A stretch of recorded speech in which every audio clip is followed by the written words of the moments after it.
ጌታዬ ድረስልኝ፣ ድልሆን ነው ድረስልኝ። የሐሰተኞች መጨረሻ እዚህ ደርሷል። የመጨረሻ የብልግናና የድፍረት ጥግ። ቸርች ጂም አልገባኝም።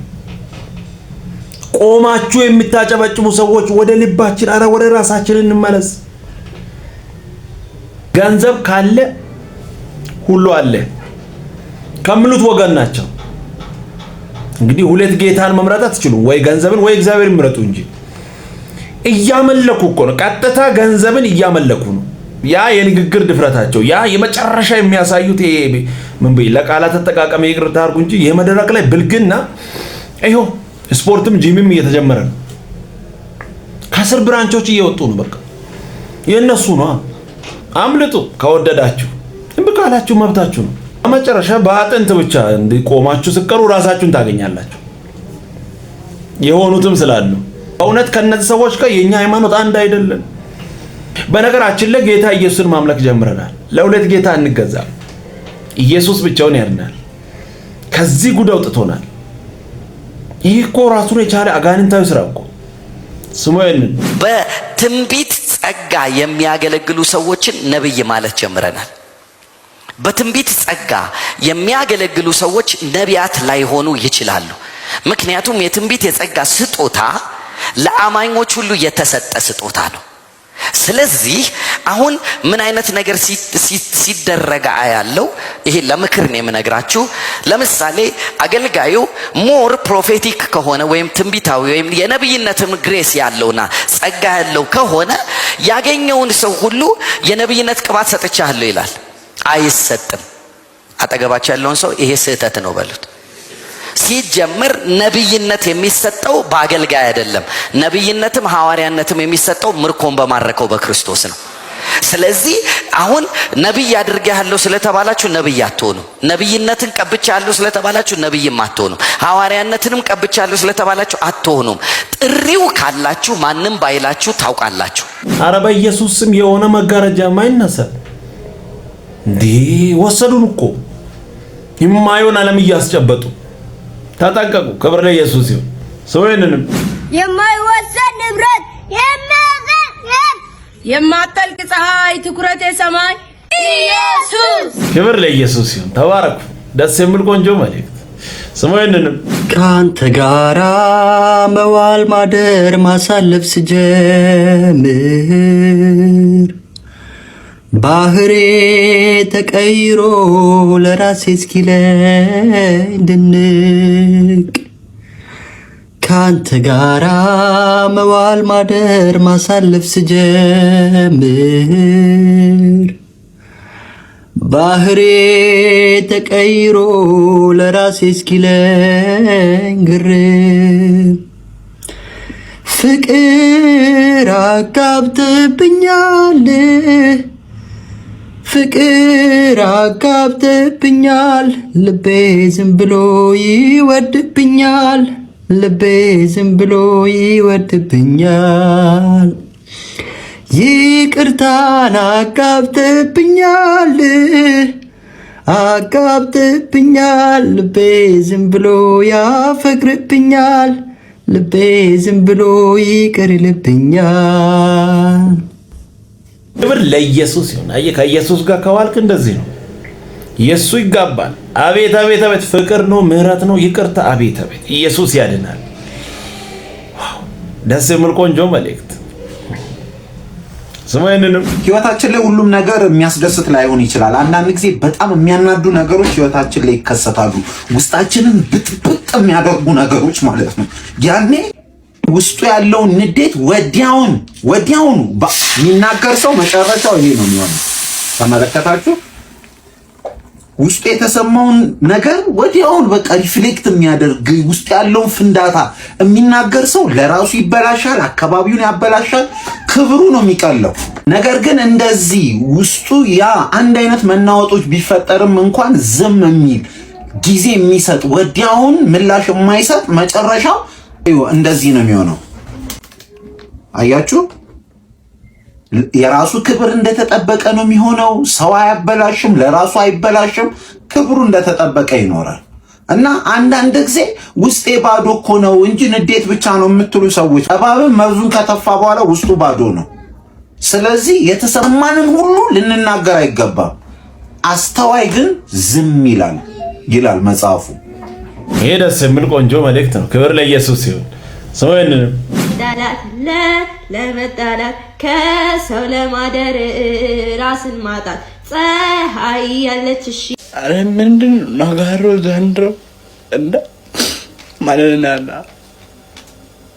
እንዳለ ነገር እንዳለ መች ነው አመቱ አልቆሽ ምን ይገራጋለሁ። አንቺ ሲሽ ምንድን ነሽ? ድምፅ ማጋዝነሽ አንድ ታልኩ አንድ ባለፈው አይቃመስ ምን ትላለሽ? ምን ልቀምስ ነው ከዚህ ድምፅ ላይ ለፓርናሽ ኢየሱስ ያድናል። ሰውንንም የጠለቀ መውደድ እኝት ያነጠፈ ነፍሴን ከነደፋት ቃልለሽ ማፍቀር አይኗን አሳውሮ ልቧን ከነጠቃት ትዝታ ይወዘርቶ አስባ ከሳቀች በህግ ጸንታልክ የምትወድ ነፍሴ ዕውቀቷን ቀድሳ ነፍሷ ካረገችክ ግጥሜን ውሰደው ብዕሬም ተነክሮ አንተን ራስን ይጫር መዝገበ ቃላቴ ቅኔም ሲፈታ ይጋደም ፍቅር ስር ማደሪያ ዳሱን እስኪረሳ ልቤ ካንተ መቅደስ ይደር ወዶ ተነፋርቆ ከምቾቱ አድማስ ከመሄድ ያዘንብል። አሜን አሜን። ደስ የሚል ቆንጆ መልእክት። ሰውንን አብዛኛው ኢትዮጵያዊ ሲሞት ማንም የማያውቀው ገንዘብ ብዙ ጊዜ ይገኛል። ታውቃላችሁ? ሚስት የማታውቀው ገንዘብ ባል ደብቆ እብደት እኮ ነው። ጴንጤ ሁሉ አለ እንደዚህ ሚስቱ የማታውቀው ገንዘብ ያለው የውጭ ሰው እያማከረ የውጭ ሰው ጋር የሚያስቀምጥ ብዙ ሰው ሚስቱ ፊት ገላውን ሲታጠብ አያፍርም። ዋሌቱን ሲያወጣ ነው የሚያፍረው። ዞር ምንድነው ስሪኒቲ ልክ ነው አይደለም? ዋሌቱን ሲከፍት ነው ብዙ ሰው እንትን ቆይ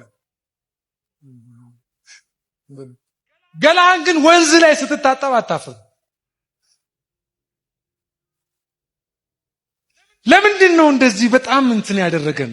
ስስት እጃችሁን አንሱ። የተሰበረ ይሁን ቀንበር ነው። ሰምታችኋል። ደስ የሚል ቆንጆ መልእክት ነው። ስሙኝንም ምንም ያልጎደለው አምላክ ምንም ማናረግለትን ፍጥረቱን የራሱ ያረገን መጥ ተወደድን።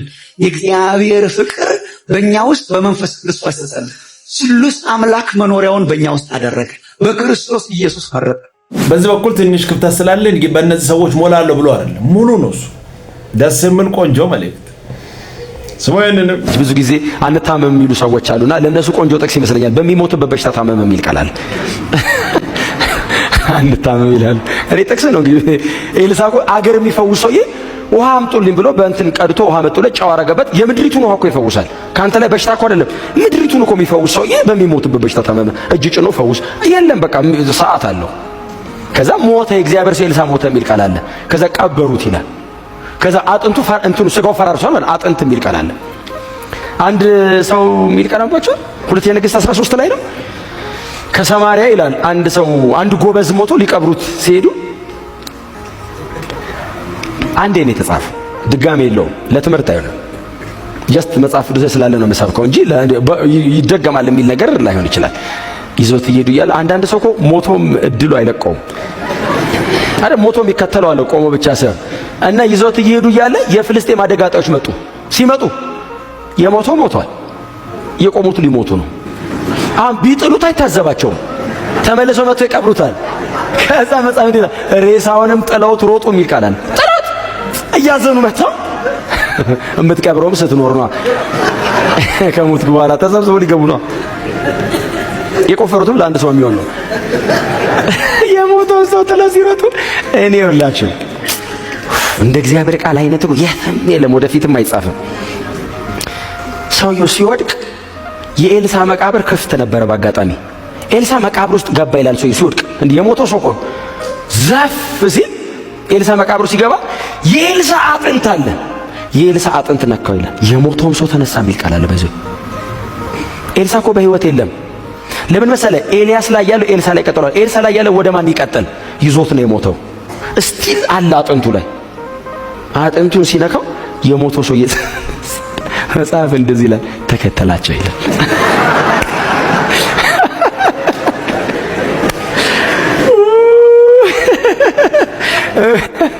እንኳን ጠቅሶ ነው በኢየሱስ የሞተው ሰውዬ አስበዋል። እየሮጥክ ከአደጋ ጣይ ለማምለጥ ስትዞር የሞተው ሰውዬ ሲከተል አደጋ ጣዩ ይጠፋብሃል። ባይዘው የምታመልጠው ሰውዬው ነው። አንዳንድ የመጽሐፍ ቅዱስ ክፍል ጌታ ሆይ በእውነት አንዳንድ ኖርማል የምንሆናቸው ክፍሎች አሉ።